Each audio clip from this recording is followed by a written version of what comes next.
Bismillahirrahmanirrahim. Assalamualaikum warahmatullahi wabarakatuh.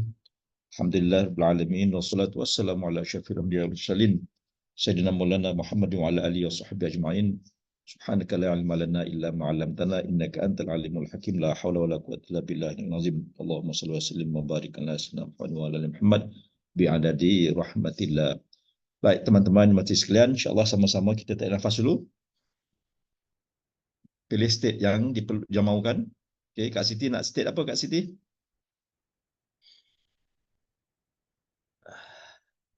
Bismillahirrahmanirrahim. Nak tahu, nak belajar. State tenang dulu. State tenang dulu. Tenang, nak belajar. Fokus. Jadi bila kita tenang, baru boleh tahu, boleh fokus kan. Jadi nak tahu macam mana kalau kita tak tenang kan. So it's always be in a calm state. Calm state. Jadi kita datang ni macam-macam background sebelum ni. Ada yang tengah sibuk lepas basuh pinggan lah, basuh kuali lah kat dapur kan. Kan. Jadi macam saya bawa balik daripada masjid tu dengan macam-macam ni, bila duduk make sure ambil nafas dulu apa semua ni. Okey. Saya nak mula malam ni dengan share satu slide yang kena di-sharing lah dulu. Tak apalah rezeki siapa-siapa lah. Patutnya saya nak share pagi tadi. Tapi pagi tadi waktu MBC lah. Tertinggal slide ni, tak apalah kita share malam ni. Baik, kalau tengok kat slide ni, Kak Imah nampak apa Kak Imah? 3 bulan, Coach, dalam bulan Islam. Dimulai dengan Rajab, Sya'ban, Ramadan. Okey, lagi apa lagi yang nampak? Okey. Bacaan dia kita berkata. Dia 10 pertama, pertengahan, akhir. Dia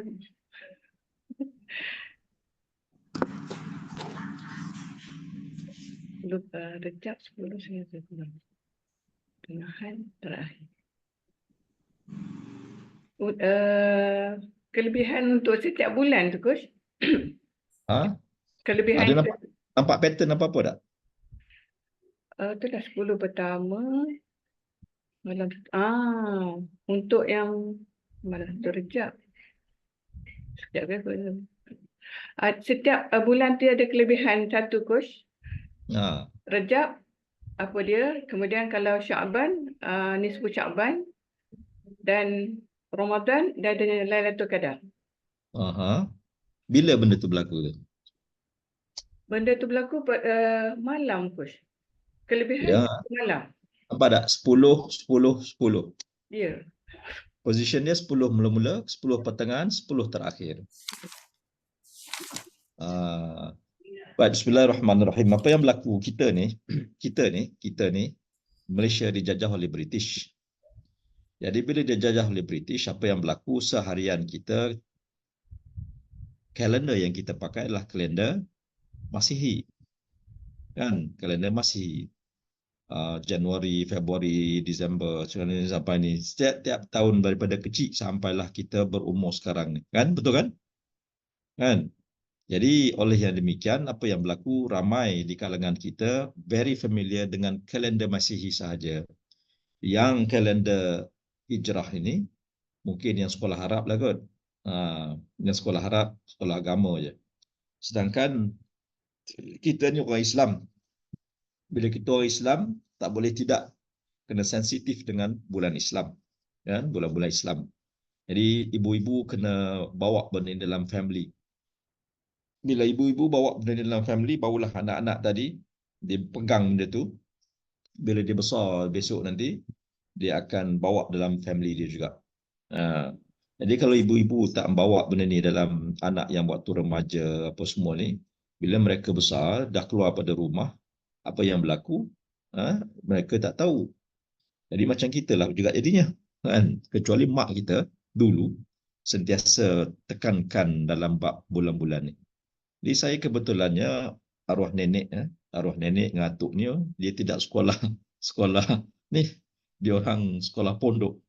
Jadi bila sekolah pondok, dia orang tak tahu pasal bulan Januari, Mac semua dia tak tahu. Yang dia tahu cuma bulan Islam.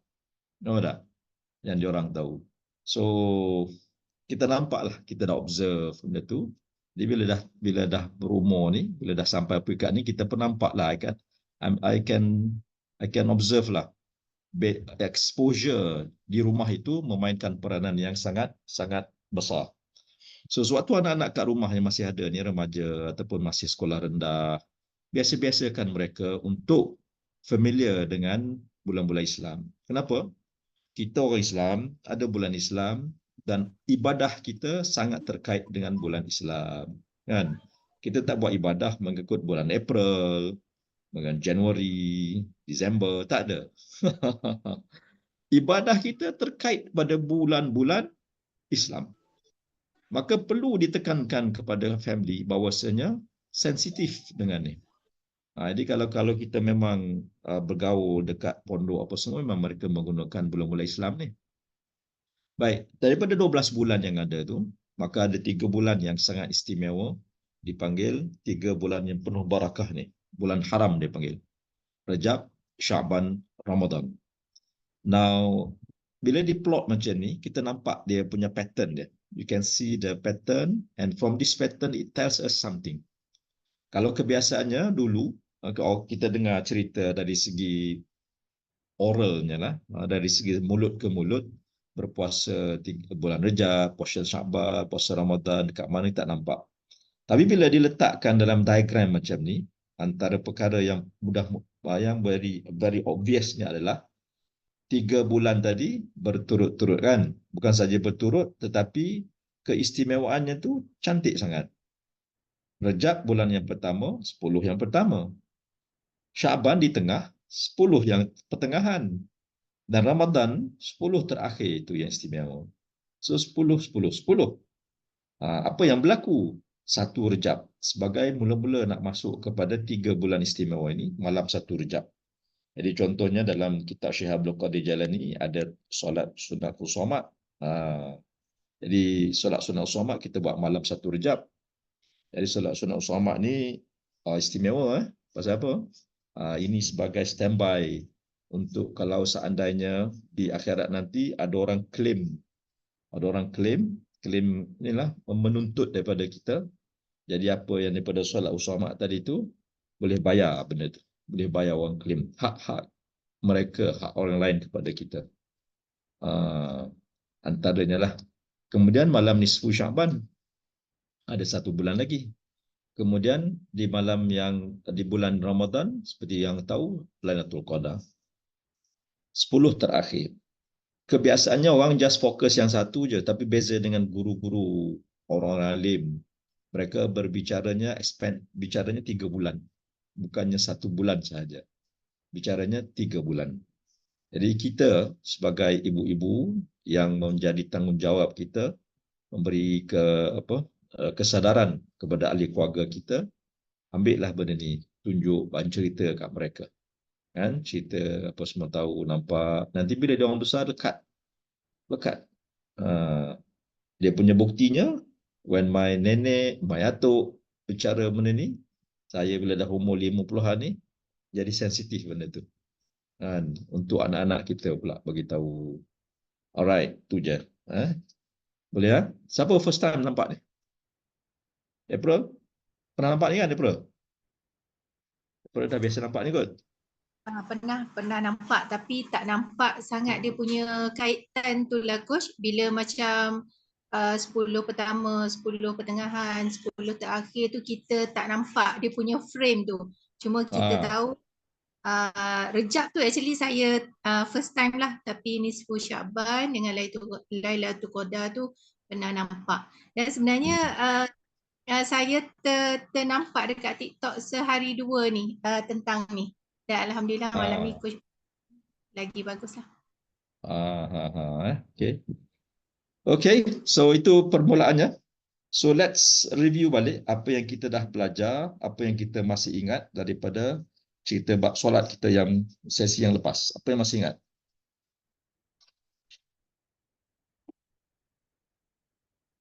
Ada Muhammad Izzuddin ni? Muhammad Izzuddin ni macam Mona. Kak Mona. Tak tukar nama. Nasib baik tak kena keluar.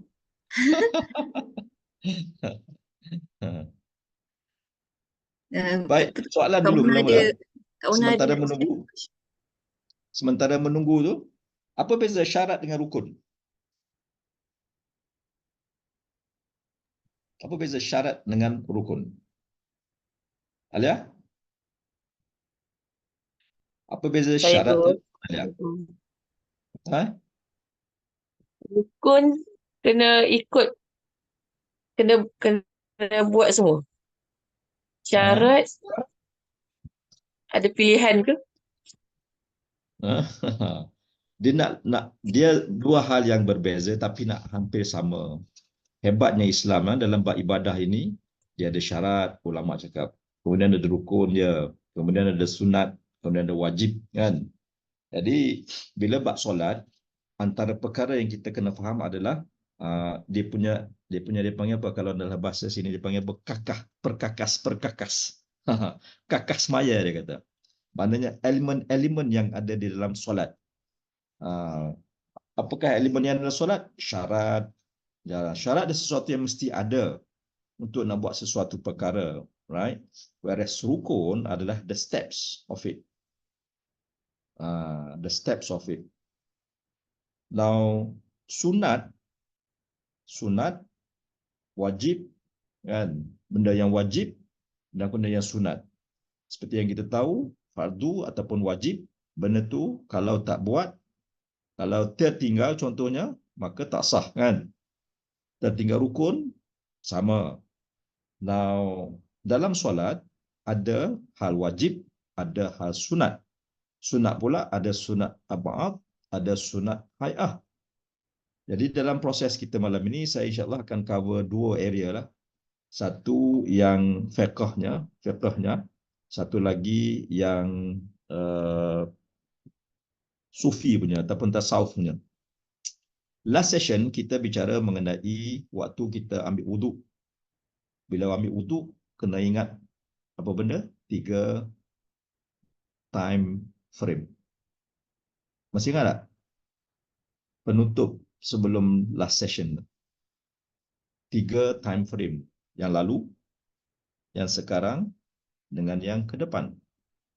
Kalau yang mengikut syariat, seperti yang kita dah tahulah, yang kita dah belajar dan kita dah tahu. Tapi mungkin tak ramai yang ada exposure wudu itu bicara mengenai apa? Mengenai infisal. Vocab baru malam ni. Tulis infisal. Apa infisal? Pemisah. The separation. Pemisah. Okey. Macam mana nak cerita ni? Sehari-harian kita sibuk, kita tie up, kita busy dengan hal-hal keduniaan. Right? Hal-hal keduniaan.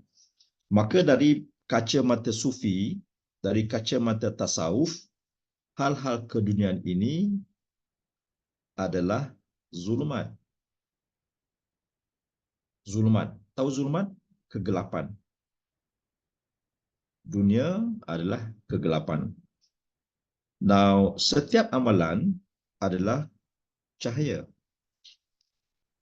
Selawat ada cahaya dia, istighfar ada cahaya dia, tahlil ada cahaya dia, puasa ada cahaya dia. Semua ni adalah bercahaya. Dan cahaya yang berbeza-beza ini kita akan nampak bila di akhirat nanti, termasuklah kesan kepada badan dari segi wuduk, pengambilan wuduk tadi. Nabi SAW akan nampak untuk dia cam umat dia daripada kesan wuduk. Right? Daripada kesan wuduk. So, ingat ada beberapa pemisahan ataupun konsep yang kita cuba fahami bersama malam ini sebelum 10.25. Saya nak mulakan dengan yang ini dulu. Siapa masih ingat kita bicara last week mengenai wuduk yang 3 tu? Time frame, 3 time frame wuduk. Aku dah lupa semua dah. Hello? Anybody?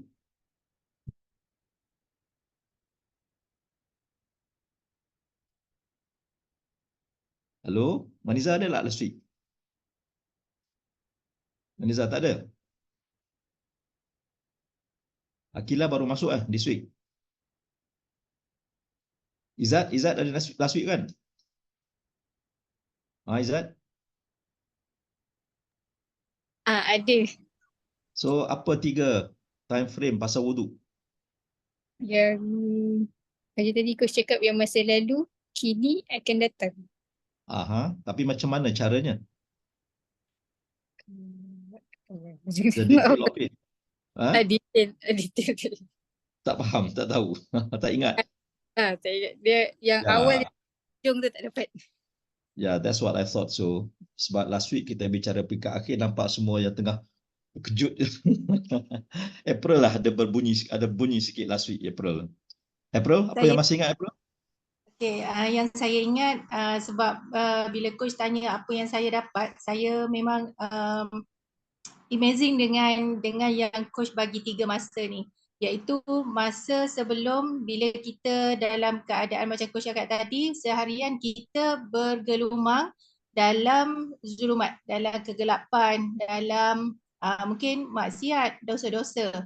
Dan bila kita wuduk tu adalah pembersih dari kegelapan kepada cahaya, dan juga untuk hadapan, iaitu proses kita untuk kita mensucikan diri untuk kita ke dalam syurga nanti. Itu yang macam wow lah, dan tak terfikir. Tak terfikirlah sebab tak ada ajar. Baik, cerita dia macam ni. Bapa jasad kita siapa? Bapa jasad? Nabi Adam. Jadi Nabi Adam duduk kat mana? Syurga. Alright. Kenapa? Apa yang menyebabkan Adam keluar dari syurga? Sebab dia tu apa? Yang buah khuldi tu. Khuldi. Ya, kata kuncinya khuldi. Khuldi, that's right. Kata kuncinya adalah di khuldi. Nabi Adam, bapa jasad kita, ada encounter dengan pokok khuldi, buah khuldi, pokok khuldi. Jadi dari segi tasawuf, dari segi sufinya, penyucian dari akibat daripada khuldi tadi. Jadi yang telah dilakukan oleh bapa kita, iaitu Nabi Adam. Jadi Nabi Adam terlibat dengan khuldi, akibat daripada khuldi tadi diturunkan ke dunia. Dunia ni tempat yang zulumat, gelap. So kita untuk nak balik semula ke syurga nanti, kan persiapan nak balik ke syurga itu terkait ke sana. Jadi cerita yang dulu punya tu adalah oleh kerana muka Nabi Adam ada wajahnya dengan pokok khuldi. Maka saat kita basuh muka itu ilmunya adalah membersihkan muka yang pernah berdepan dengan pokok khuldi yang menyebabkan Adam turun ke bumi. Biar tu basuh muka. Berapa anggota wuduk?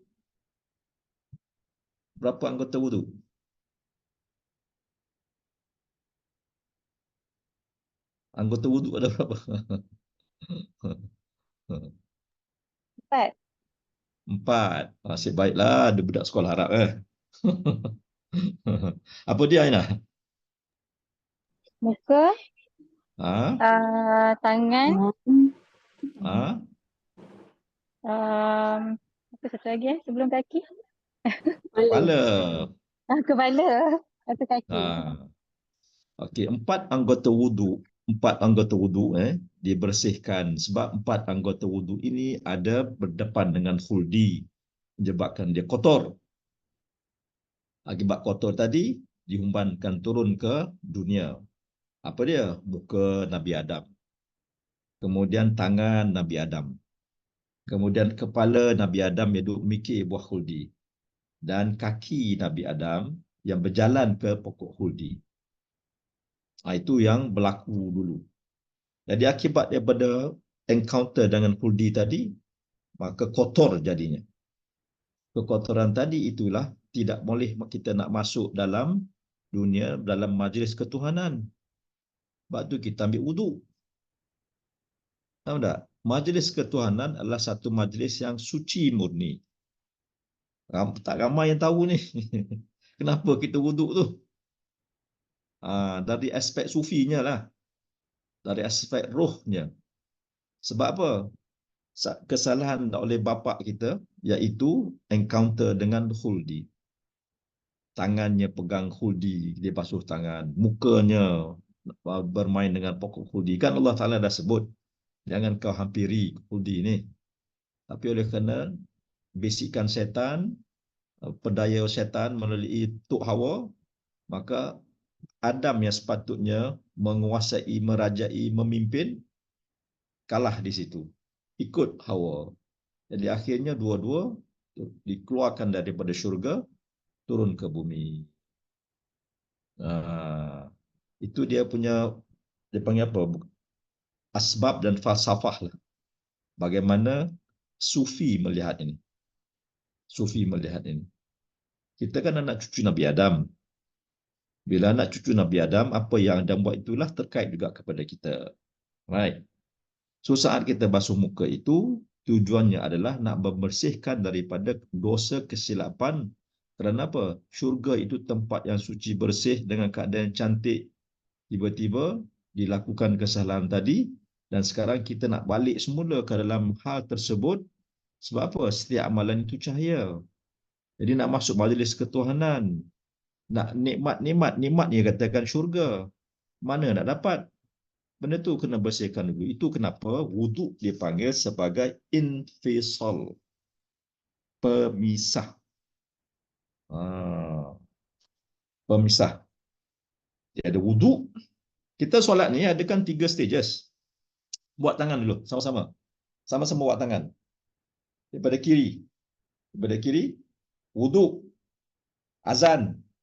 Solat. Wuduk.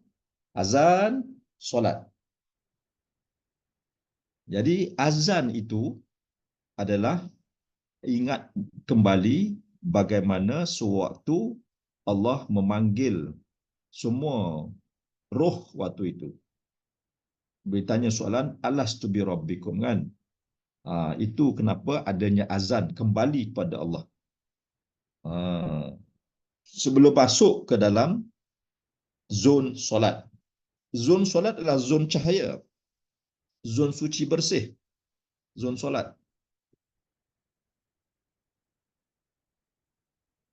Bila kita solat, maka itu dipanggil ittisal.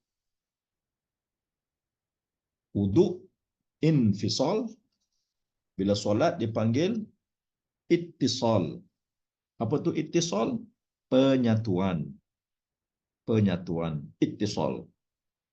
Infisal, pemisah.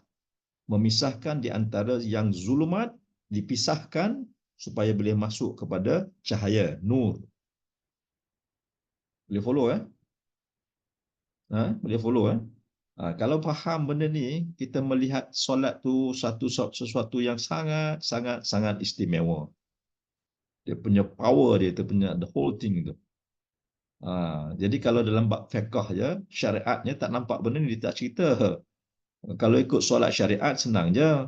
Bersih tempat, bersih pakaian, ambil wuduk seperti yang disyaratkan, meratakan air apa semua, kemudian naik ke atas sejadah, angkat takbir, kan? Apa semua tu gini dan bagi salam, selesai. Itu secara luaran yang syariatnya. Tetapi kalau dia buat macam tu, jiwanya tak ni, maka di situlah perlu faham kepada hakikat, perlu ada ilmu yang tasawuf tadi, memaham benda ni. Barulah menjiwai, memaknai solat daripada aspeknya yang sebenarnya. Right? So sekali lagi, wuduk, azan, solat. Jadi wuduk tadi dalam 3 jangka waktu. Yang dulu, sekarang dibersihkan sebagai persediaan untuk masa depan nak kembali ke dalam syurga. Muka kita tu nanti nak menghadap di dalam syurga Allah Ta'ala untuk bersama di sana nanti melihat wajah Allah maka dibersihkan dahulu. Jadi perbuatan atas dunia ini dibersihkan nak masuk dalam dunia solat. Dunia solat itu adalah sewaktu sang hamba menghadap dengan Allah. Perlu mukanya dibersihkan daripada kekotoran. Right? Kemudian kita basuh tangan. Sama oleh kerana tangan si Adam tadi memegang huldi. Huldi sesuatu yang diharamkan. Ya Allah Ta'ala kata jangan dibuat juga. Maka itu suatu dosa. Dibersihkan. Di atas dunia ni tangan kita buat macam-macam hal yang lain lah. Buat benda-benda yang tak sepatutnya maka dibersihkan. Kenapa? Tangan itu by design untuk digunakan memetik buah-buah di dalam syurga. Nah, by design telah dicipta untuk kan syurga, kita akan berada dalam syurga itu forever, infinity. Kan? Jadi nak guna tangan dalam syurga nanti, nak guna kaki. Begitu juga kaki si Adam berjalan ke arah pokok huldi, maka kaki tadi menjadi kotor akibat exposure dengan huldi, dia humban turun ke bumi yang zulumat. So kita sebagai cucu Nabi Adam ini kena faham apa yang telah berlaku dulu saat kita ambil wuduk itu 4 anggota wuduk, iaitu muka, kepala, tangan dan kaki. Dibersihkan. Kerana huldi yang dulu sekarang dibersihkan untuk masuk ke dalam dunia zon bersih, zon cahaya. Atas dunia ni atas dasar zon solat. Di akhirat nanti ke dalam syurga. Kenapa perlu sebut sabar menanti tu? Tak ada apa. Nanti nak kembali ke syurga, Kos. Tapi kalau Kos, tak faham benda ni, kalau tak faham benda ni, tak ada isi ni kan? Solat solat dan juga wuduk kita yang tidak ada makna. Coach, yang kepala tadi apa ya? Apa dia? Yang kepala kan kita basuh muka, kita basuh Kepala, tangan. otak dia duduk fikir. Huldi. Bila Hawa cakap kat dia, dia duduk fikir kepala dia, duduk fikir huldi. Oh, okey. Bila Hawa cakap dekat dia kan, Hawa dah makan. Masuk ke dalam. Hawa jumpa dengan Adam. Bagi tahu. So, kepala Adam telah dikotori pemikirannya oleh huldi. Oleh kerana kepalanya dikuasai, itu yang dia pergi makan tu. Kalau kepala dia masih okey, dia takkan makan. Nampak tak? Sebab huldi itu adalah ujian yang besar. Engkau boleh ikut perintah atau tidak. Huldi-huldi itu satu ujian yang besar. Boleh menurut perintah atau tidak. Saat no longer in submission, straight away you got it. Just like Nabi Adam bila datang ke dunia pun diampunkan dosa berapa tahun bertaubat. Berpuluh tahun, 40 tahun baru diampunkan. Berbeza dengan umat Nabi Muhammad sallallahu alaihi wasallam. Itulah kita untungnya jadi umat Nabi Muhammad. Baik, itu dari segi wuduk yang secara sufinya melihat. Right. Infisal, ittisal. Dapat infisal, ittisal? Dah ada tulis tu infisal, ittisal. ITT. Coach, kalau infisal tu pemisah dalam wuduk kan? Maknanya daripada zulmat tu kepada nur sebab kita nak beramalan, nak bersolat bersama kan? Pemisah. Sebab nak masuk dalam zon cahaya. Kalau zon cahaya ni. Kalau itisal tu penyatuan bagaimana Coach? Mana belum masuk lagi. Oh, okey. So, baik, bila wuduk, lepas wuduk, maka kita tunggu azan. Selepas wuduk, tunggu azan. Ini kita kira yang ideal model lah. Ideal model yang sepatutnya ditahu, difahami dan dilakukan. Tapi oleh kerana kita ni atas dasar adat, follow buat masing-masing, tu yang kacau bilau sampai ke matilah. Sepatutnya macam tu. Wuduk, tunggu azan. Now azan kita ni dalam dunia moden. Jadi apa yang berlaku, dia pasang balik rekod. Tak boleh macam tu sebenarnya. Orang-orang sufi, kalau orang tasawuf, dia kena hadir bersama dengan muazzin yang mengalunkan azan tadi.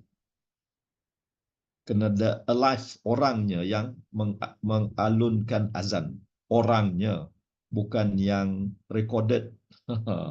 Ada, bukan yang recorded, dimainkan yang tu. Macam radio. Okey, sekarang tuan-tuan sekalian, sekarang dah masuk waktu zuhur, kita azan. Azan. Tapi bukan ada orang azan yang recorded.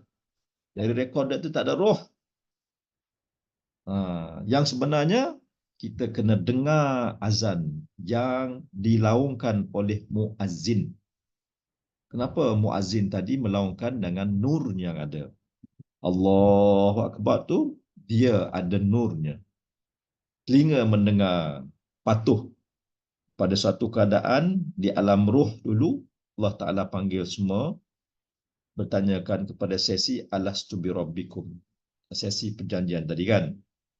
Dan sebagai memanifestasi untuk melaksanakan bala syahidna itu, dikotakan, dilaksanakan dengan perbuatan solat. Nampak tak proses dia tu? Dibersihkan, kemudian dengar azan, kemudian membuktikan bahawasanya Allah adalah Tuhan kita, maka kita tunjukkan, kita buktikan dengan kerja solat. Sebab tu solat adalah menggunakan ada sebenarnya kerja hati, lidah, tubuh, semua yang dikatakan seorang manusia itu semuanya melaksanakan solat. Maka datangnya disebut apa? Rukun qalbi, rukun fi'li, rukun qauli. Nampak tak? Integratednya. Bila benda tu berlaku, sewaktu kita angkat takbir. Bila angkat takbir, maka itu menjadi ittisal, penyatuan. Now, sebelum angkat takbir, ingat tak 7 ta yang kita bicara? Kan? Maka di situlah ada satu yang dalam ilmu tasawuf mengatakan apa? Mematikan diri. Proses mematikan diri. Apa yang nak dimatikan? Baik. Apa yang berlaku adalah kita zikir nafi isbat. La ilaha nafi illallah isbat. Now, dalam bab nafi isbat, la ilaha illallah, kita belajar juga ada 4 sifat berlaku di situ. Sifat nafsiyah. Bila sebut pasal uluhiyah kan, ilah uluhiyah, ada 4 sifat. Sifat nafsiyah, sifat makni, sifat salbiyah, sifat manawiyah kan. Jadi sifat makni itu yang 7 ada pada kita. Sewaktu hari biasa, sewaktu di luar solat, di dalam zulumat, kita menggunakan 7 sifat makni tadi untuk melalui kehidupan. Guna telinga kita, guna mata kita, guna mulut kita, guna kudrat kita, guna ilmu kita. Dengan adanya penghayatan, adanya hayat, adanya hidup, maka ya, semua 7 sifat makni tadi berjalanlah kita dalam dunia zulumat. Kemudian bila nak masuk solat, kena nafi sifat-sifat tadi. Pasal apa? Sifat tadi adalah Allah Ta'ala bagi pinjam lah, quote unquote bagi pinjam. Sifat tu sifat dia. Jadi bila nak masuk ke dalam dunia solat, nafi segala sifat makni tadi. Jadi sewaktu untuk penafian itulah yang kita sewaktu mula-mula masuk itu dalam keadaan yang merendah diri. Kenapa merendah diri? Menafikan sifat-sifat tadi kembali kepada Allah dalam bentuk hati dan jiwanya yang mengakui bahawasanya mulut aku ini, telinga aku ini, mata aku ini, sifatnya yang boleh melihat, bukannya aku yang boleh melihat, tetapi Allah lah yang maha melihat. Telinga yang sedang mendengar ini sesungguhnya Allah yang maha mendengar. Mulut yang berkata-kata ini sesungguhnya Allah yang maha berkata-kata. kekuatan yang ada padaku sebenarnya ini adalah kekuatannya Allah Ta'ala hakikatnya. Kan? Ilmu yang aku ada ini sebenar hakikatnya adalah ilmunya Allah Ta'ala. Dan akunya hidup ini sebenar-benar hidup adalah Allah. Maka kita pulangkan balik semuanya kepada Allah. Barulah angkat tangan. Allahu Akbar. Setelah Allah Akbar apa kita dalam jiwa kita apa? Aku kerjakan solat fardu subuh ini kerana Allah Ta'ala yang menjadikannya. Tu dia. Kerana Allah Ta'ala yang menjadikannya, maka di situlah bermula dipanggil sebagai ittisal. Setiap pergerakan kita tadi itu sebab sememangnya dah tertulis dan itulah dengan izin Allah Ta'ala berlaku pergerakan tadi untuk nak melaksanakan masuk dalam dunia cahaya. Segala amalan adalah cahaya. Jadi suatu solat tadi merupakan proses penyatuan ittisal sang hamba. Maka datanglah 4 hakikat, iaitu mula-mula berlakunya ihram. Kan 4 hakikat solat ihram. Maksudnya ihram apa? Sebelum angkat takbir, macam-macam benda kita buat, tetapi setelah angkat takbir, ihram. Tak boleh buat dah, tak boleh makan yang sebelumnya boleh makan. Tak boleh bercakap-cakap dah sebelumnya boleh bercakap. Tak boleh macam-macam dah, semua dah tak boleh dah ihram. Bagaimana kerja haji saat pakai ihram ada pantang larangnya, maka dalam solat bermula akad takbir tadi adalah merupakan ihram. Setelah itu kita pun recite Al-Fatihah. Itu merupakan apa? Merupakan munajatnya. Semua baca-baca tadi merupakan munajatnya, interactionnya, communication di antara sang hamba dengan Khalik. Munajat.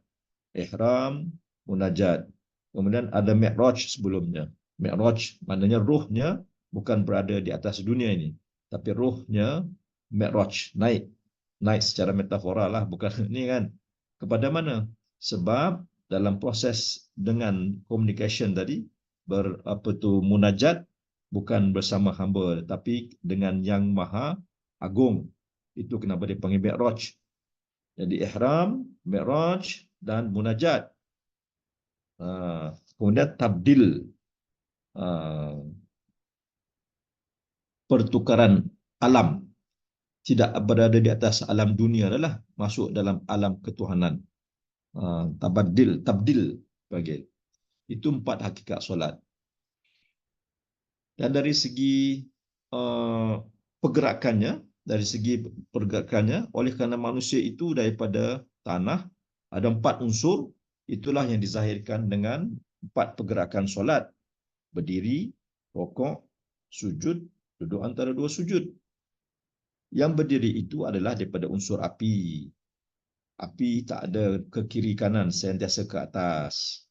Bila kita rokok, umpama angin yang meniup pokok, maka melayu, meliut jadi pokok tu kan.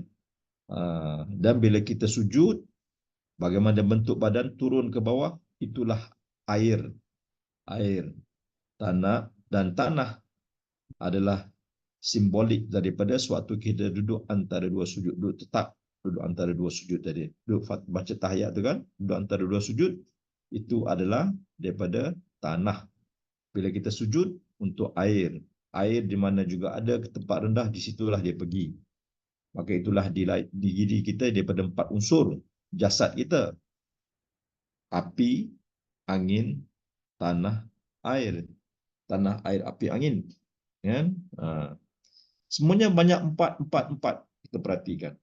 Dan itulah bagaimana para sufi melihat Kaabah yang 4 itu bermula dengan apa? Dengan tauhiduz zat, daripada tauhiduz zat, tauhiduz sifat, tauhidul asma, tauhidul af'al. Kemudian dalam bab manusia ni pula 4 unsur dia, kan? Tanah, air, api, angin. Kemudian apa lagi? Semua 4 lah. Banyak yang 4, semua terkait kepada satu, iaitu kepada Kaabah tadi tu. Alright. Boleh follow ke? Dah 10:17. Boleh follow tak? Sesuatu yang penting ke apa? Yang tabdil tu apa, Coach? Tabdil. Dunia yang berbeza. Kita masuk dalam dunia lain. Dunia ketuhanan. Majlis ketuhanan. Okay, Coach.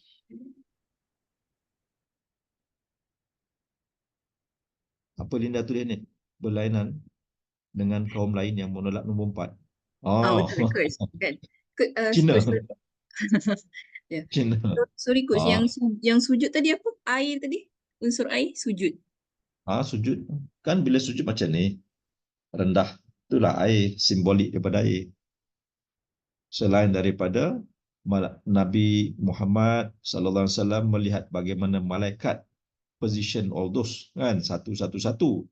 Tapi all those combine, ulama melihat tadi aspek tadilah tanah, air, api, angin yang kembali kepada Allah, mengaku dirinya siapa. Jadi besar, banyak kisah di sebalik solat ni. Bukan hanya tunduk bangun apa semua tu ya. Right? Bukan hanya itu. Baik, kita masuk sikit sebelum 10:30 pasal sunat ab'ad, sunat hay'ah. Rukun kita dah tahu kan, rukun solat ada 3, ada 13. Daripada 3 pecah kepada 13. Iaitu rukun qauli, kena sebut, rukun fi'li, perbuatan, dan rukun qalbi. Dan daripada 3 tadi didetailkan, diperincikan menjadi 13. Menjadi 13, itu bab rukun. Rukun maksudnya kena buatlah, kan? Rukun ialah perkara pokok yang wajib dikerjakan dalam sesuatu perkara. Rukun solat, rukun puasa, rukun haji, rukun nikah, rukun syahadah, semua rukun-rukun. Tak buat rukun tu tak dapat, tak ada bendanya. Perkara yang wajib dikerjakan sesuatu perkara dan dia adalah sebahagian daripada perkara itu. Jika salah satu daripadanya ditinggalkan, nescaya perkara yang dikerjakan tak sah. Tinggal rukun tak sah. Tinggal rukun tidak sah. Senang cerita dia. Sesiapa yang meninggalkan satu rukun saja daripada rukun-rukun solat, dia tertinggal rukuk ke, dia tertinggal sujud ke, tak sah dah. Dan tak boleh ganti dengan sujud sahwi. Tak boleh. Kan? Lupa, tertinggal rukun, tak sah sembahyang balik. Okey, soalan cepu cemas. Soalan cepu cemas. Tahiyat akhir. Waktu tahiyat akhir, oleh kerana dia dah zauq sangat, imam duduk dah tahiyat akhir, dia masih lagi sujud. Berapa lama waktu yang dia ada sebelum luput solatnya, sebelum batal solatnya? Berapa lama dia ada? How long do we have the time untuk melamakan sujud? Kita solat jemaah ni, solat jemaah follow tu imam. Tu imam sujud terakhir, kita pun sujud terakhir. Kemudian oleh kerana nak lama-lama, nak banyak doanya dalam sujud tadi, kita pun doa macam-macam. Mula-mula doa kita, lepas tu doa anak untuk kita, kemudian doa anak-anak saudara, kemudian teringat lagi doa mak saudara pula, teringat lagi doa untuk kawan lagi. Berapa lama masa ada? Linda kata sebelum imam bagi salam. Aina kata sebelum salam. Maka di sini dah datang ilmunya. Tahiyat. Tahiyat kita sampai mana? Selawat. Selawat ke atas Nabi. Bila imam dah mula selawat, Allah asyhadu an la ilaha illallah wa asyhadu anna Muhammadar Rasulullah, habis dekat situ dah. Dia masuk je Allahumma salli ala Muhammad, masih lagi sujud, batal semua dah. Sebab apa? Tertinggal dah. Tak boleh. Dia punya tu tinggal jauh. Dia punya jangkanya sampai sebelum bagi selawat. Sebelum bagi pula, sebelum baca selawat. Asyhadu an la ilaha illallah tu kena bangkit dah. Kena duduk dah antara dua sujud. Ingat sampai sebelum selawat. Bukan sampai, sebelum selawat. Sebelum selawat. Jadi ada lagi momen yang dia bersama dengan imam dalam tahiyat. Itu maksudnya. Jadi momen terakhir dah tu. Kan selawat ini adalah fardu kan. Selawat ke atas Nabi tu kan. Jadi selawat tadi tu nak kena bersama dengan, ada kita bersama dengan imam. sewaktu selawat tadi tu. Boleh? Bila dah baca je selawat, masih lagi belum, habis dah luput dah. Setengah orang kan kita tengok sujudnya lama, lama-lama pun hati-hati. Sebab tak ada imam baca tahiyatnya kuat. Jadi kita tak tahu. Tahu je Assalamualaikum baru bangkit. Habis dah. Batal semua solat dia dah. Habis semua dah. Okey? Siapa first time tahu benda ni? Malam ni. Pasal tahiyat ni. Saya. Baru tahu. Aina sekolah Arab tak belajar benda ni, Aina? Tak tahu, tak ingat. First time Ingat dengar. First time dengar mana belajar waktu budak lagu tu lah. Kan. So soalan memang cemas lah. Soalan cepu cemas. Macam pernah berlaku lah coach. Sebab macam pernah berlaku sebab masa apa macam kita solat kan, sujud tu lepas tu dengar-dengar dia dah imam dah bagi salam. Itulah Sebab coach tu tak tahu jahil. yalah batal. Itulah. Rasa pernah saya Kak Siti pernah Jadi lalui kalau benda tu. batal, kalau kita tahu sekarang ni batal dengan tak sadar, kena apa? Qada lah. Kena qada lah. Kena qada. Sebab tu antara amalan yang bagus, kalau bolehlah setiap hari tu ada yang kita qada lah. Kita tak tahu yang mana kan. Setiap hari tu adalah satu yang kita qada. Ambil satu. Ya, pernah nak tanya apa? Baru nak tanya soalan apa? Yang tentang sujud tadi itulah coach. Sebab saya pun macam baru terlintas berapa lama masa yang kita ada.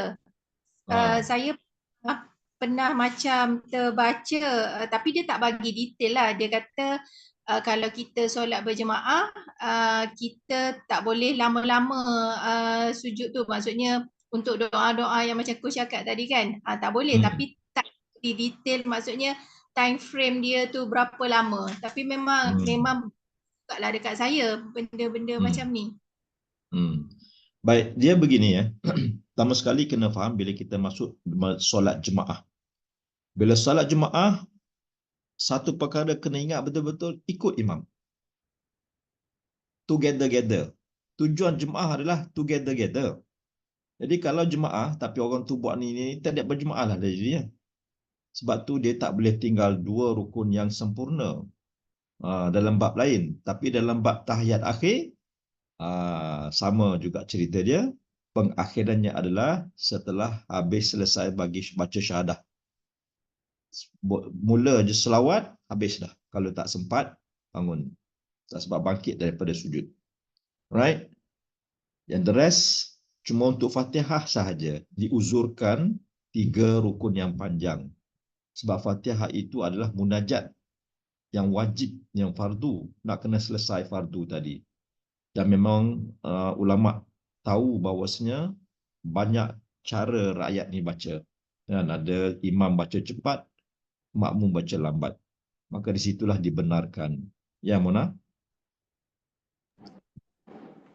Coach, macam tadi coach kata kita kena ikut imam kan? Lepas tu kadang imam tu cepat sangat. Kita macam kita baca Fatihah macam jelah sejak nak belajar macam nak kan nak proper sikit. Lepas tu dia laju. Lepas tu kita pun macam alamak macam gitu. Macam mana tu? Ya, that's right. Maka di situlah perlunya dipanggil alignment di antara imam dengan makmum. Masalah sekarang ni imam pun jahil. Yang jadi imam ni tidak proper ni benda ni. Dia kena approach sederhana. Tak boleh terlampau lama sangat, tak boleh terlampau cepat. Memang ada dalam kitab. Kitab untuk jadi imam bagaimana cara dia ada diceritakan. Jadi kalau imam yang tidak ada proper ni, dia sekadar baca je sedap, tapi dari segi nuts and bolts of mengetuai solat, maka itulah antara hal yang berlaku. Especially dalam bila nak tarawih nanti. Macam-macam lah. Laju dia apa semua tu. So, kena ada ilmu dua-dua lah. Makmum kena ada ilmu juga. Kalau makmum tak ada ilmu, maka punahlah solat ibadat saya tu. Punuh. Tahu tak punuh? Rosaklah. Sayang. So, coach, bila dalam situasi macam tu, kita pandai sebagai Kena adjust lah. makmum, Kena kita kena adjust cepat. lah. Macam walaupun kita tak khusyuk lah macam tu. Tak terpaksa lah. Okay. Sebab tu the correct way is dua-dua ada ilmu. Bila dua-dua ada ilmu, sederhana, cantik perjalanannya. Jadi yang jadi masalah macam ini kadang-kadang ialah imam tu dia atas dasar nak selesai, nak cepat, nak selesai tanggungjawab dia, kan? That's how it happens. There's always be a gap between person to person lah. And dalam bab ini, ilmu lah yang memain peranan untuk nak manage the situation. Jadi sebab tu ada yang wajib, ada yang sunat. Contohlah waktu dia rokok sekejap sangat. Kita nak baca 3 kali. Tapi dia baca 3 kali yang cepat. So kita baca sekali je lah. Subhanarabbil azim. Dah bangun dah. Bangun. Tak sempat nak 3 kali. Baik, hari ni kita kena selesai satu, dia panggil bab sunat. Tadi bab soal bab wudu, sekarang bab sunat. Kita tahu sunat ab'ad dan sunat hai'ah. So sekali lagi soalan cepu cemas.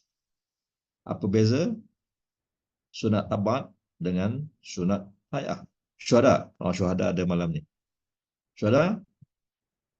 Syuhada. Syuhada? Ya, ada saya. Tak? Ada.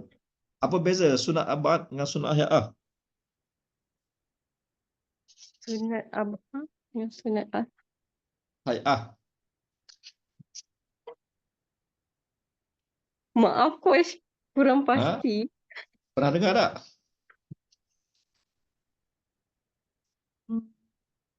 Pernah dengar tak? Sunat hai'ah, sunat ab'ad? Belum lagi, coach. Belum pernah dengar? Kita kena tahu ada. Okey, bila kita solat, maka antara elemen dalam solat, hal-hal dalam solat itu adanya rukun, ada sunat. Sunat pula ada 2. Sunat ab'ad, sunat hai'ah. Sunat ab'ad, sunat yang digalakkan membuatnya, dan kalau tertinggal atau sengaja ditinggalkan, maka kita sujud sawi. Ab'ad, sawi. Ab'ad, sawi. Sunat hai'ah, kalau kita tertinggal, tidak lagi disunatkan sujud sawi. Untuk mudah nak tahu dulu mula-mula. The difference between ab'ad dengan hai'ah. Yang banyaknya ab'ad ke hai'ah? Yang banyak. Hai'ah. Yang banyak. Hai'ah. Hai'ah sangat banyak. Ab'ad sikit saja. Oleh kerana sikit tu kita tahu tertinggal yang ni kena buat sunat sujud sawi. Right? Tertinggal rukun tak sah solat. Ada setengah orang buat 2, buat 3, lepas tu buat 2, tak tahu cerita dia pakai balun dengan sujud sawi pula dah. Tak boleh, kena tahu. Kita akan sambung untuk sunat ab'ad dengan hai'ah nanti. Malam ni kita dengar dulu suaranya dulu. Dengar exposure-nya dulu. Boleh? Izzat, sunat ab'ad, contoh sunat ab'ad, tahu tak?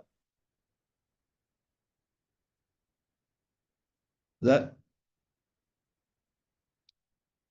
contoh sunat ab'ad, ada tahu tak? Tinggal tahiyat awal. Tertinggal tahiyat awal, okey. Doa kunut tu Aina dah tulis tu. Doa kunut. Okay, tak apa, kita sambung minggu depan. Next class. Ada ni, ada tangan ni. Ada tangan. April. Tadi ada tangan Aina dulu. Aina dah turun ke? Aina dulu tadi. Aina tadi. Okeylah, orang lain boleh tanya soalan. I reserve back my question. Okay. Right, thank you. Kak April.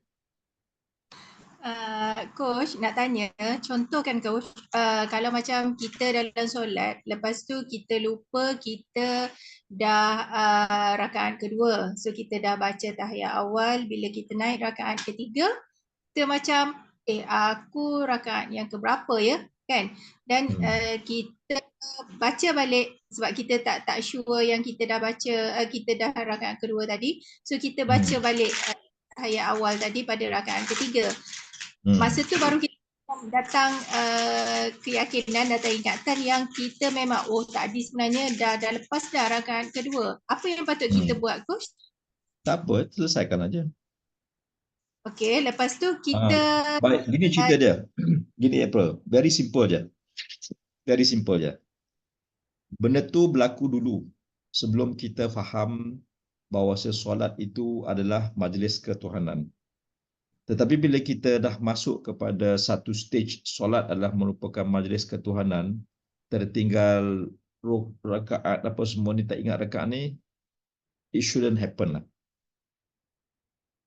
It shouldn't happen. Benda-benda tu untuk entertain orang yang solat syariat yang qalbinya tak ada. Yang qalbinya tak ada. Alright? Dia punya frame level 1 dulu saya nak bagi tahulah. Itu kenapa pentingnya kan kita faham sungguh solat tu apa. Bila kita masuk solat itu dengan keadaan yang rajak dan khauf, cerita tertinggal apa? Terlupa pasal rakaat keberapa ni tak timbul sebenarnya. Tak timbul. Sebab kita dalam sentiasa high awareness. High awareness. Bila high awareness, setiap rakaat tadi sangat nikmat. Yang berlaku lupa rakaat tu apabila apa? Rukun qalbinya tak ada. Hatinya kelain, sangat kelain. Betul tak, bro? Tu dulu. So, apa? Jawapannya adalah, ceritanya adalah, daripada sewaktu kita buat tu kerana kita tahu dah lupa. Kita dah apa? Nak baiki. Bila dah buat, ingat balik, tak apalah. Itu memang mainan setan lah. Gangguannya. Sebab tu ada setengah orang, bila dah berlaku hal macam ni, dia keluar terus buat yang baru. Sebab nak yang cantik. Ada setengah approach macam tu. Bukan nak baiki-baiki yang dah rosak tu. Bukan nak baiki-baiki yang rosak tu. Dia redo. Redo yang proper dengan keadaan yang fokus semua balik. Right? Lepas tu penting rukun qalbi jaga. Bila ada rukun qalbi, kita tahu rakaat pertama, kedua, ketiga, keempat tu. Jadi setiap rakaat itu, setiap momen yang dilalui itu dengan penuh perasaan, tak timbul dah cerita mengenai rakaat keberapa ni. Tak timbul. It's all about smooth sailing. Okay. So Coach ni dapat apa malam ni?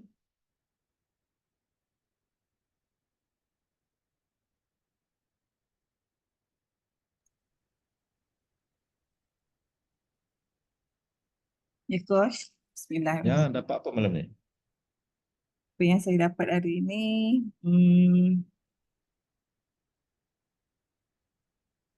empat hakikat solat tadi tu.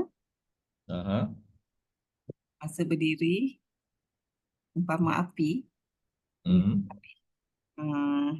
Kemudian masa rukuk, umpama angin. Dan sujud, air. Dan lagi tu duduk antara dua sujud, tanah. That's right. Jadi hakikat kejadian jasad kita itu datang daripada 4 unsur. Itu dizahirkan melalui pergerakannya. Melalui pergerakan 4 tadilah. Satu cara melihat bagaimana adanya 4 tadi itu. Coach, yang ada macam apa ni, yang kan unsur kita sebagai manusia kan kita ada unsur yang ikut metafizik ya. Yang ada unsur tanah, air tu macam mana tu, Coach? Tak tahu mana datang tu, yang saya belajar yang ni ya. Okey. Yang itu guru metafizik kena tanya dia orang lah.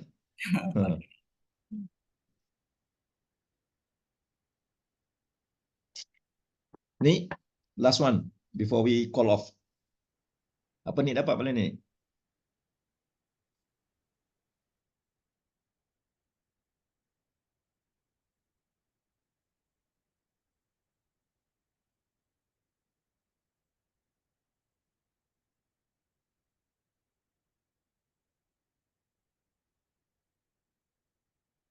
Unmute dulu. Okey. Apa yang Nik dapat ni dapat belajar pasal iktisar, iaitu penyatuan dalam solat. Maknanya kita kena untuk permulaannya kita kena bersihkan diri kita, suci dengan wuduk dulu. Itu dipanggil infisal. Infisal. Lepas tu dengar azan tadi yang aku cakap, dengar azan dan kita buat solat lah, melakukan solat. Automatik kita akan ada tiga ada rukun kauli, fi'li dan qalbi. Dan barulah angkat takbir. Bukan baru angkat takbir, bila angkat takbir bermulanya ketiga-tiga rukun tadi memasuki pada satu zon yang dipanggil zon ittisal, zon penyatuan. Zon penyatuan bermula di situ bila angkat takbir tadi. Dan bila angkat takbir tadilah maka datangnya ihram, diikuti dengan mi'raj, diikuti dengan munajat, diikuti dengan tabdil, pertukaran alam daripada alam dunia kepada alam cahaya, alam nur. Jadi bila kita faham benda ni, solat tu sangat-sangat bermakna. Beza dengan solat yang tak ada ilmunya. Tahunya nak selesaikan solat sahaja. Tapi ini kita masuk dengan penuh kefahaman, nak buat dengan sebaik-baiknya, sebab ini adalah merupakan masuk ke alam zon cahaya. Bila zon cahaya, itulah kenapa yang para alim ulama boleh solat, kemudian solat lagi. Dia dapat nikmatnya di situ.